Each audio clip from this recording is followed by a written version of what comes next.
Hey guys, it's Jeff. In this video, I'm going to be reviewing The Cellar by Natasha Preston.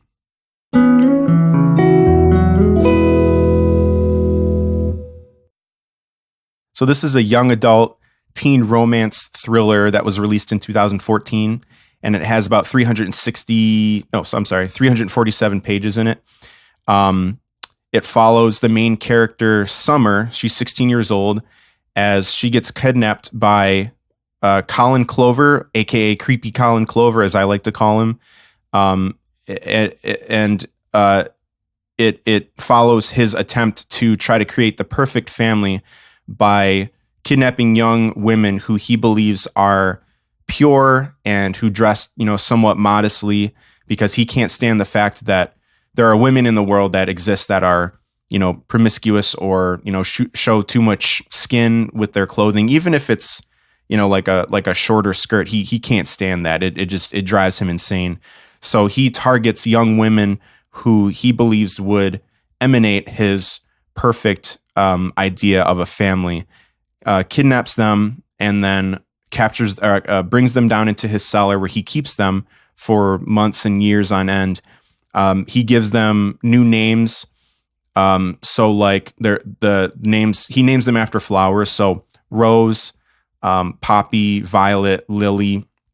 Summer gets renamed to Lily, and throughout the beginning of the book, she's adamantly in her mind trying to, hang on to, no, I'm not Lily, I'm Summer, and because she doesn't want to fall into this trap of him brainwashing him like he's brainwashed the other girls into believing that there's somebody who they're not.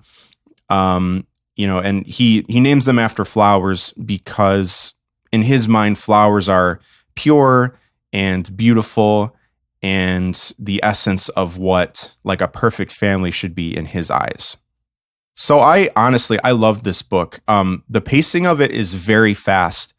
It gets going really early on. Like Summer gets kidnapped within, I want to say like the first like 10 pages or so of the book. And, the text it's like pretty big. So it's like, it's a real page. It's probably like the definition of a page turner. So I was able to get through this book incredibly fast. I think I only read it in about like a week and a half. So, really early on, it just jumps right into the story. It doesn't waste any time doing like long introductions or, getting to know the characters more. You kind of get a taste of them at the beginning, and then right away when Summer is going out to like a concert with some friends, the concert venue is only a couple blocks away. Her boyfriend Lewis says, "Let me walk you to the concert because it's nighttime, it's dark out. I'd feel safer if I'm walking with you." No, we'll be fine. So it's a group of 3 girls. They split up because one of the girls gets upset that I think her boyfriend broke up with her, something like that. So they're trying to find her because she just ran off. So Summer ends up being alone, and then Colin drives up in his van immediately with that like serial killer face on, calling her Lily, and she's like, "No, I'm not Lily. I don't know who you're talking about. Like, you've got the wrong person." So, "No, you are my Lily," and captures her, brings her into the van, and then brings her down into the cellar so that she can meet the other three women that he has captured down there. So the first day that I read this book, I got through about 60 pages in the first book, or the first like sit down and read. And it was really refreshing to have a book that I was able to get through so quickly. Usually the other books on my channel that I've reviewed, it takes me maybe like a month to get through. It's because I'm not really like, I wouldn't say I'm the fastest reader, but I'm not like really slow either. But like regular life gets in the way. But it's really, really refreshing to have a book like this where, I can read it basically within, a week and a half and have it keep my interest the entire time. So very early on, you learn that Colin is a germaphobe, a neat freak.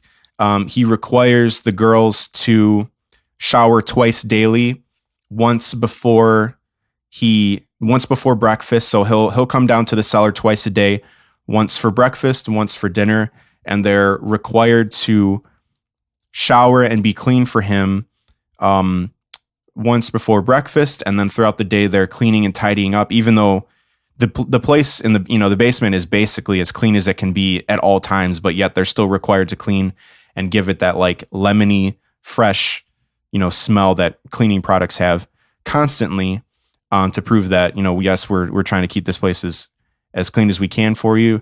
And the second time that he visits them throughout the day, they're required to shower before he comes down for dinner, not to put too much makeup on because he hates that. If women have makeup that's like caked on and too thick, he finds it disgusting, and he just has to like go wash his hands and go take a shower if he feels, the slightest like bit of uncleanliness. If it's out of place slightly, he can't stand that. So he has to go and, clean himself off after that. Now the book does get a little repetitive at times because when when you're trapped in a cellar, there's only so many things you can do. So they basically have the same daily routine every day of getting up, showering, having breakfast with Colin, cleaning, either reading or watching movies because that's really the only, or knitting, that's the only like leisurely activities that they can really have. And then, getting ready for Colin to come back for dinner, showering, putting makeup on, and then after that, cleaning up after dinner, and then, going to bed and making sure that they're prepared for him the next day when he comes back down. And although it's kind of odd to say that a book is slightly repetitive, like it does bring up those like anxiety feelings of this is the type of hell that these girls have been living through every day for some of them for years, for months. Like Summer is down there for seven or 8 months while her family is searching for her. So although there are parts of this that are kind of repetitive, but not like really annoyingly repetitive, like obviously she changes it up. Natasha changes it up here and there, but I think it was done on purpose, so that you can kind of get that feeling of you don't really know how much time is actually passed for these women, where, if you're doing the same thing every day, days can just feel like years and weeks. And, if you're doing the same thing every day, it just feels like really stretched out. So Colin is a serial killer targeting women who are promiscuous and loose and show too much clothing because he feels that they are ruining society by not keeping society pure. He has this weird obsession with pleasing his dead mother, where when he's going through this thought process or he's getting in the mindset of trying to kill like a prostitute or someone who's living on the street who's showing too much skin, and he feels needs to, the world needs to be rid of them. He goes through this thought process of, only mother would understand, like in italics, it's like showing his thoughts. And it's just this weird obsession of trying to please his dead mother, who was cheated on by his father with like a prostitute or had an affair with a woman. And like his mom walked in on them, in their bed, in their house, having sex. And at the time, Colin didn't understand what was going on, but as he grew older, he realized what was happening. And that's one of his biggest motivations of getting rid of these promiscuous women, is because he feels that they are home wreckers, and those type of women essentially ruined his life and his mom's life, when in reality, like, it was his father who was cheating. And, although he does blame his father, he hates him. He seems to place more of the blame on the women who were doing the cheating or the women who were cheating with his father, rather than his father, who's really at fault and kind of destroyed their family. So this goes into greater detail throughout the book. It shows a little bit of backstory between Summer, Lewis, and Colin, which I really enjoyed. I think it was really well done. So obviously most of the book follows Summer. So at the beginning of the chapter, it'll say like Summer, to show which perspective it's going through. Summer, and then like present day, or Summer 2009, 2007. And it switches between Summer and Lewis. Lewis is Summer's current boyfriend. and then through Colin's perspective as well. And I think that switching between those three perspectives gave me a great insight as to what these characters were thinking throughout, not only throughout the period of when Summer was missing, but like in Colin's case of how he became this way. So it goes back to when he was a kid and his thought process of when he's like going out and trying to search for, his ideal candidate for a, for someone he's going to capture or someone he's going to kill. Like, for example, one of the characters, Rose, who's a captive, who's been there the longest, I think like 3 years. He originally wanted to have a romantic relationship with her, like a normal relationship, and was like, I think this woman could be my wife one day, and I want to, spend the rest of my life with her, and hopefully she'll understand. Like, who would think that? Hopefully she'll understand about the women that I'm trying to keep buried in my cellar, like anyone would ever be okay with that. And she would say something like, "Oh, Colin, I'm really interested in like what you did at work today." And then so creepily, like in italics, he would say, "Oh, you're made for me, Shannon." Like he gets off on someone asking him normal questions like, "Oh, how was your day at work?" Or "What did you do? Do you have any interesting hobbies that you like to do?" It gave him like this like, "Oh my God, this woman is so interested in me. And like, you were made for me." Not like we're equals, but, "Oh, this woman was made for me to understand." And it was just, it was the creepiest thing that you can read. And Natasha did a great job of portraying that. And when he gets into the mindset of trying to either, like when he's approaching a girl who he thinks that like, "Oh, this girl's perfect, I'm going to try to capture her," and says, "I'm going into town if you need a ride." Like he mainly targets like women who are living on the street. Most of the time, like Summer wasn't, but he tries to, pick out women who he's seen before, or like, he kind of memorizes their schedule to see if they've, if they're alone or if they'd be missed or anything like that. But when he approaches them and says, "Hey, I'm going into town. If you want me to give you a ride, I can give you a ride." Real nice and real like friendly type of personality that he's showing them. And they're like, "You know what? No, that's okay. I think I'll just go by myself, or I'm waiting for a friend to pick me up or whatever." And then instantly this like snaps and like his face goes really dark, and he turns into this like this mindset of like, can't you see that I'm trying to help you? Like, I'm trying to save you from this disgusting world that you're living in. Like, he doesn't say that out loud, but it's like his heart starts going really fast. And then like, he becomes flush and he just kind of goes into this frenzy of like, why don't these women understand that I'm trying to help them? Which is, obviously psychotic, because they don't need help. Like, they're just living their life and they just don't want to be captured by a lunatic. But yeah, Natasha did a great job of like putting you in the shoes of a psycho killer. And a lot of the time you just get this anxiety and this like anger towards Colin, like, "Man, what are you doing? Stop trying to stop trying to fix something that isn't broke," basically. So obviously throughout the book, Summer's family is searching for her, and, police investigations start happening, and there's like search parties that go throughout the town. And one of my favorite parts, or like my favorite suspenseful parts of the book, is when Colin decides to join the search party, because it's that, that old saying of like, keep your friends close, but keep your enemies closer type of thing.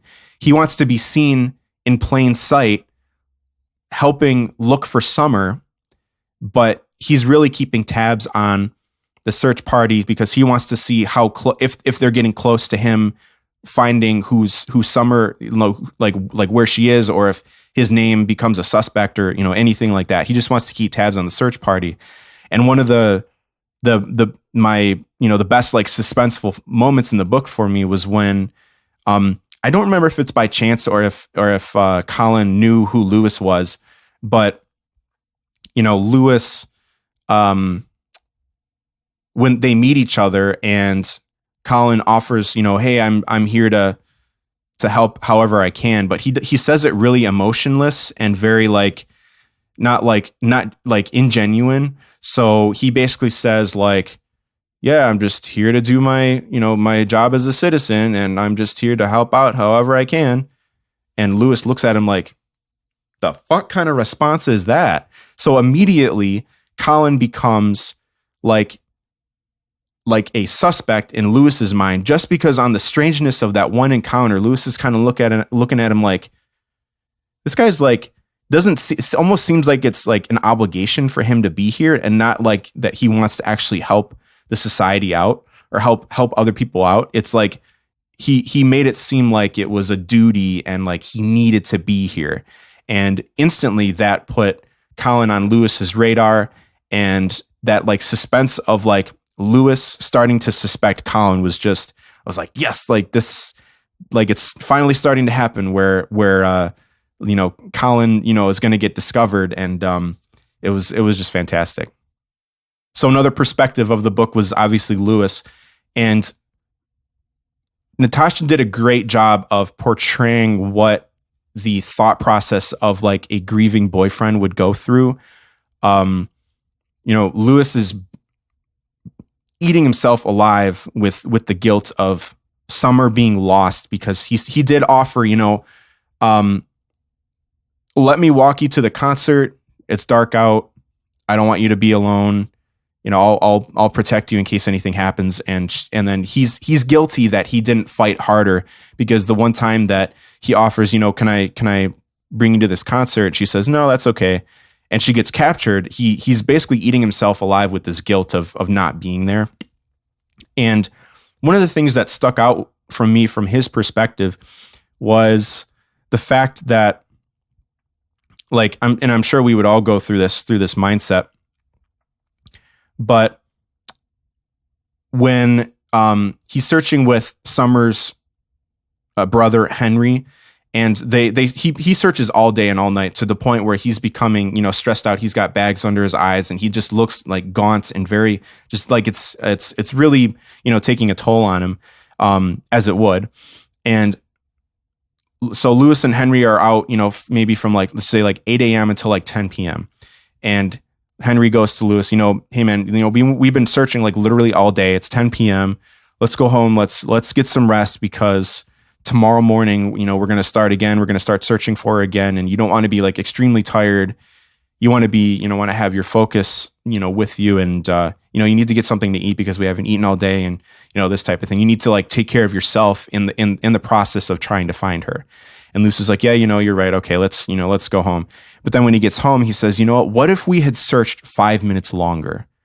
What if we had gone 100 more feet and Summer was there around the corner? And that guilt of not searching literally 24/7 is also eating him alive, because he's going through this thought process of if I had searched 60 seconds longer, I might have found her. If I had searched just around the corner, maybe she would have been there. And I think that was really, really done well by Natasha to show that, anyone in that situation would probably have that same mindset, although you wouldn't really be thinking about it on a day-to-day basis, that guilt of not searching literally as much time as you can would be always present with you. So as time goes on, Colin becomes more sloppy. He, because based on his interaction with Lewis tries to get the attention of the police. This guy, I need to check this guy out. And, Colin becomes more sloppy over time as, he's a single guy living by himself, and yet he's buying women's clothing, 4 pairs at a time of these outfits. And that type of unusual behavior doesn't go unnoticed. So overall, I would definitely recommend this book. I'm going to give it a 5 out of 5. There wasn't really, any part of it where I felt like it was lacking and I wanted to see more of. I didn't think that there was too much content, and I thought that there should be less of it. I think it was the perfect amount. It's a really fast read. you even if someone who doesn't read, that quickly could probably get through it really quickly. And it was really nice to be able to pick up a book that is able to be that grabs your attention that quickly, and it stays interesting throughout the entire story and makes you like want to read. Oh, one more page, one more page, one more page, and it was really nice to read a book like that. And to be honest with you, this is the only book that I've ever read that has actually like made me cry. Not like, bawling my tears or, bawling my eyes out, but towards the end there's a scene, I won't give anything away, but towards the end there's a scene where it's like really emotional, and like a tear just like kind of goes out of the corner of your eye, and you're like, oh man, that just happened. You know what I mean? Like other books that I've read are like suspenseful and they get like your adrenaline going, but like emotional and makes you want to tear up. Like that's never happened to me before. So I was like pleasantly surprised that a book could, get that type of reaction out of me. And it was pretty refreshing. So this book was actually recommended to me by my tattoo artist, Elaine. I asked her for some book recommendations. The Cellar was one of them that she recommended to me. And I just wanted to do a little show and tell real quick of like the tattoos that I have that she's done for me. So I have a butterfly, some roses on my forearm, and then I have another rose in my ditch connected to like a treble clef as the stem because I'm a musician. I play guitar, and one of my, the career that I have right now is in the music industry.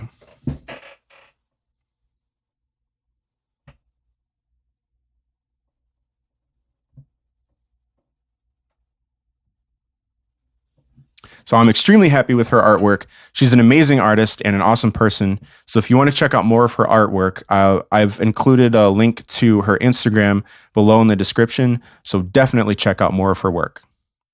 So you definitely will not regret picking this book up. It's totally worth the money. I got it at a used bookstore for like $4, really inexpensive. Stick around for one spoiler that I wanted to get out of the way, not for spoiler's sake, but just because I just wanted to get my thoughts out on this part of the story.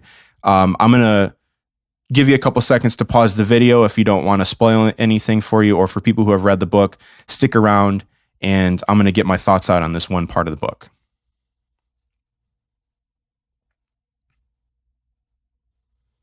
Okay, spoilers time. For people who have read the book, I cannot believe that Rose died. That was such a shock to me. There's four girls that are captured. There are multiple Violets throughout the book that died, that got killed by Colin because they upset them or they tried to escape or whatever. And I kind of expected maybe like one of the final four group of girls to get killed by Colin, but like not two. Okay. So the newest Violet dies at the end of the book in the hospital when, after Colin gets captured or whatever. So Violet dies from like her critical injuries, and they kind of made it ambiguous as to whether like Rose was going to survive or not. And at least in my mind, made it seem like hopeful, like, yes, she was going to survive. But then the next chapter starts and Summer goes, yeah, so I was laying down some flowers on Violet's grave, and then I put some down on Rose's grave too. I was like, what the fuck, man? Oh my God. I can't believe Rose died. Like she was the mother figure. Everything's going to be okay, guys. You just have to, just hang in there a little while longer. She was like the mother, the big sister, the one who's supposed to comfort you and like makes you just want to like keep surviving for another day. And I wasn't expecting Rose to die. Like I kind of expected Violet to die, to be honest with you, because like Violet throughout the entire book has just been an unlucky name to have for one of these girls to have. But yeah, I was shocked that Rose died. And, I guess part of the story just, gets you, just brings up more emotions so that, makes a good story. But, yeah, I don't know. What'd you think about Rose's death? I think, Elaine had the same, agreed with me that she couldn't believe that he died either. And she got emotional at the same scene. So the scene that I got emotional at was when Summer finally reunites with Lewis, and they're not sure how to interact with each other because she's been gone for so long, and she's like the only thing that's been on her mind for the past 7 months was to finally reunite with Lewis. And now that he's in the same room with her, she doesn't know how to feel. And then he finally like breaks down in front of her. Like he never cries ever. And then to show that, like, there was one line where it's like, you know, like when you're crying, your shoulders kind of go up and down. Like she described it as, you know, his shoulders were just shaking uncontrollably, showing that he was crying. And it's just like, oh man, that those couple lines just got me. One other thing that kind of confused me a little bit about the book, but it wasn't like, you know, that big of a deal. At times it was a little bit confusing as to which girl we were following, because Summer, like from like Colin's perspective, when he's capturing these girls, like Summer was not the first Lily that he's captured. So when he captures Summer, you know, he names her Lily, but one of the girls before that was also named Lily. So when you're going through Colin's perspective of, all right, I need to find my Violet and I need to find my Lily, when it's like a flashback to like several years beforehand, it was a little bit confusing to follow which one was the current Violet and which one, you know, the timeline of which one was which. Although I think Natasha tried to make it a point to like, no, I'm not Violet, I'm like Barbara or whatever. Like she would purposely try to put their real name in there so you can kind of keep track of it. But since the book kind of like went back and forth between different perspectives and like different years, it was a little bit hard to follow. But since that girl wasn't like, you know, like the current Violet, because like in one scene she's missing or whatever, you know that girl like ends up dying or whatever. So I mean, it wasn't that big of a deal, but it was just something that I noticed. So 5 out of 5, definitely pick this book up. It's worth your time. Let me know what your thoughts were on it. Please like this video and subscribe if you can. And I'll see you guys on the next book review video. Thank you very much for watching.